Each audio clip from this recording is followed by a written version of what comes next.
The Babylonian stone plates revealed to them the destruction of the Aramaic Brotherhood by the Hebrew Brotherhoods and the whole truth about the falsification of the gospel of the Essenes and Christ's message. This led to an immediate split from Christianity, and a new order of Templars was founded. After their return, the Templars used their newfound knowledge of Atlantis and built the Grail castles throughout all European countries. They introduced the money system and enjoyed a high reputation. Later, they were persecuted by the church. The old lodges followed, and the Inquisition began. Some of the knights came to Vienna, Heilig and Kreuz, where they established several monasteries and castles on sacred geomantic energy sites, where they kept part of the knowledge and scriptures. For centuries, part of the Templars' knowledge was hidden in and around Vienna. After the Inquisition, the old Brotherhoods again seized power in a new disguise. Part of the Freemasons and of the Illuminati were directly evolved from this Templar Brotherhood. At the turn of the century, there was a monk in Vienna, a member of the Templar order, who did not quite fit into the picture of the Brotherhood. He left the Brotherhood and the monastery near Vienna and took the name of Lance von Liebenfels. He later founded the new Templar order. Der Lanz von Liebenfels war vorher Ordensgeistlicher in Heilig. Previously, Lanz von Liebenfels had been a spiritual member of the Order of the Holy Cross and had written a work on a knight statue which stands on a monkey. This philosophy of one who stands on a monkey had an extraordinary impact on him, and this was also the core of the ideology. Hat ihm also einen unerhörten Eindruck gemacht, und das war auch der Kern der Ideologie. Und zwar, meinte, dass dieser Ritter, der oben steht, he believed that this knight who stands on top is a Templar, and that the Templars, the noble or heroic knights, were supposed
Lanz von Liebenfels war ja dieser grundlegenden Überzeugung, dass also die Weltgeschichte bewegt wird. Lanz von Liebenfels was fundamentally convinced that world history arose from the battle between the races, between the noble, heroic and godlike human beings and the animal beings, and in between there were even some combination of both.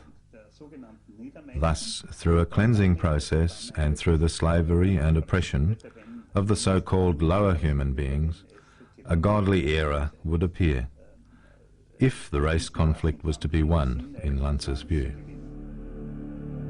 Indeed, this is the root of racism. Since the time of Atlantis and its sinking, two castes of priests fought against each other, the Shambhala and Agartha, constantly changing into new shapes and new cultures.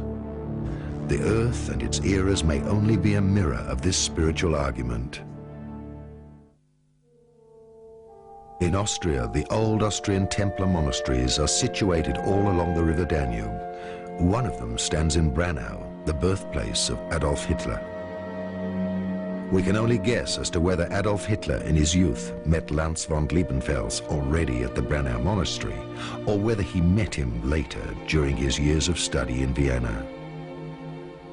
We can be sure that Lanz von Liebenfels initiated Hitler into the old Templar knowledge, the brother war of Atlantis, and into the falsification of Christ's message, the persecution of the Aramaic Brotherhood by the Hebrew Brotherhood, and all these secrets of the past. There is an indication that the first contact happened in the Brennau monastery, where there is a copy of the Roman lance of the Legionnaire Longistas, which Hitler searched for even more fervently than for the Ark of the Covenant.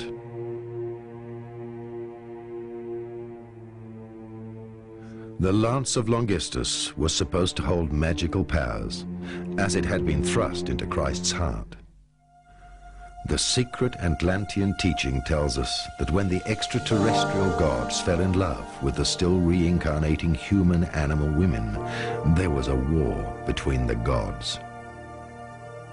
The dissidents, the fallen angels, were banished to become humans. The last remains of the fallen gods from Atlantis were the kings of the Indo-Aryan castes and priesthoods. These Aryan priesthoods were dispersed by the incoming black races of the subcontinents, and the era of the gods came to an end. For thousands of years, the god-humans from the stars were incarnating into humans, while the Indian scholars were still fighting over which of the descendants of the Aryan gods belonged to the animal-human race.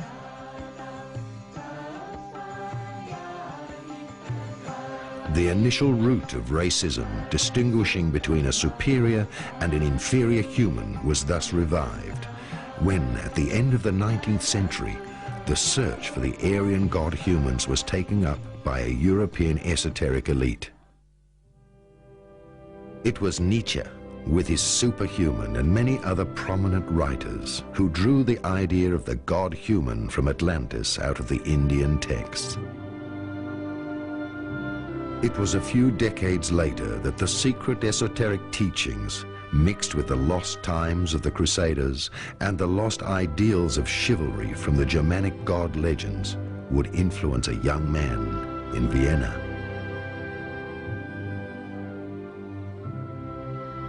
In Hitler's childhood, his father beat his mother while under the influence of alcohol. Thus, the desire to free his mother from evil as a knightly hero grew in the young Adolf Hitler. Already in his early youth, Hitler took refuge in the romantic world of Germanic legends, in which good wins over evil. This mysticism of the polarity of good and evil reached its peak in Vienna with the study of the esoteric literature of the Indo-Aryan battles of the gods. In these ancient texts, and in the first lectures of the contemporary authors, the worldview of the young Hitler was even more split into good and evil. In Vienna Men's Hospice, and inspired by these texts in solitary moments, Hitler forged his worldview. This worldview can hardly be reconstructed, yet the world of the god-humans from Atlantis and their fall through evil influenced him so much that he lived in his own fantasy world. When Hitler came across the books of Guido von List, and later of Lanz von Liebenfels, the fire to free the world from all dark forces was unleashed.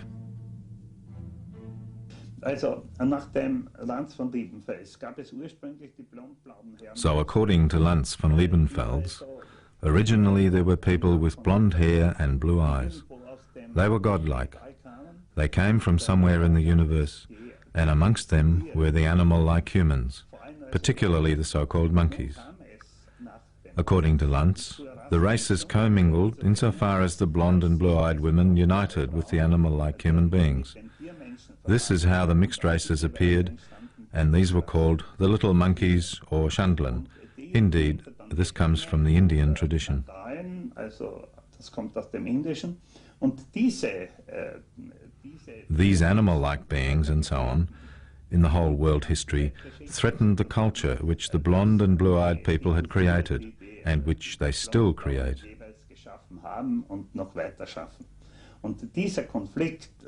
So this conflict is the fight of the animal-like, the lower beings against the so-called noble, heroic people.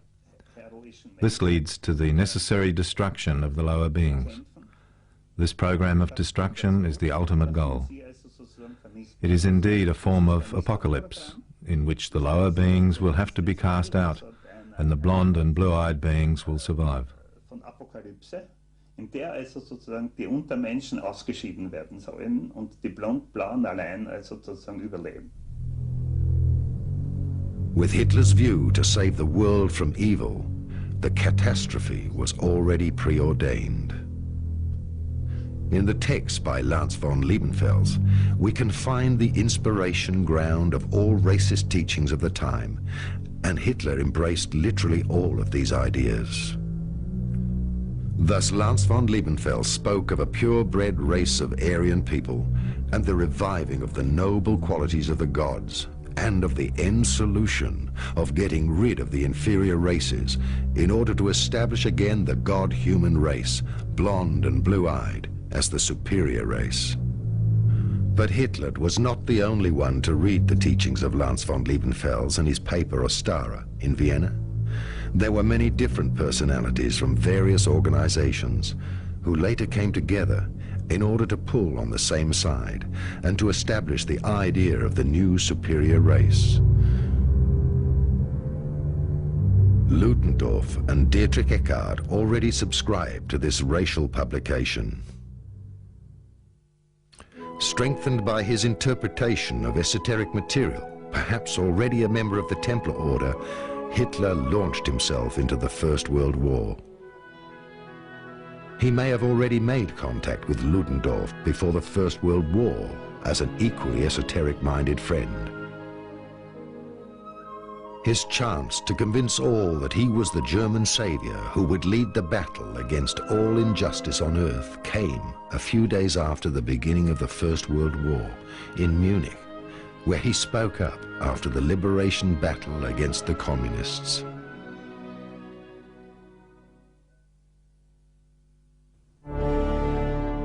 For a long time, he kept secret his esoteric knowledge and his membership of one of these esoteric sects. It was only when he came to power that people started to think about the idea of a blue-eyed race superior to all other races. A new Atlantean god was to be bred again, who would embody the godly qualities and psychic abilities. And the animal human of the rest of the world was to serve the super race. Due to the esoteric studies, he lived in the very personal world of his own imagination, where he saw the normal human being as degenerate and the archetype of the Atlantean legends of the gods as the standard to be re-established. We are quite sure that Adolf Hitler was an honorary member of this order. He knew Lance von Liebenfels personally. That is what Lance told me and two other friends. He said Hitler had visited him in 1909 and previously bought the Ostara, but a few magazines were missing, and Hitler had thus asked Lance to give him the remaining issues. Lance did so. He gave them to him. And this means that Hitler knew the complete Ostara. He probably also knew the book published by Lance in, I think, 1905, with the title Theozoologie, or Of Sodom's Monkeys and the Dream of the Path of the Gods. Encouraged by his occult knowledge, he decided to lead the world into the 1,000 Years Empire as a messiah and savior in a final victorious battle against evil. Through the influence of drugs, he became a medium and naturally saw himself as the carrier of the lost qualities.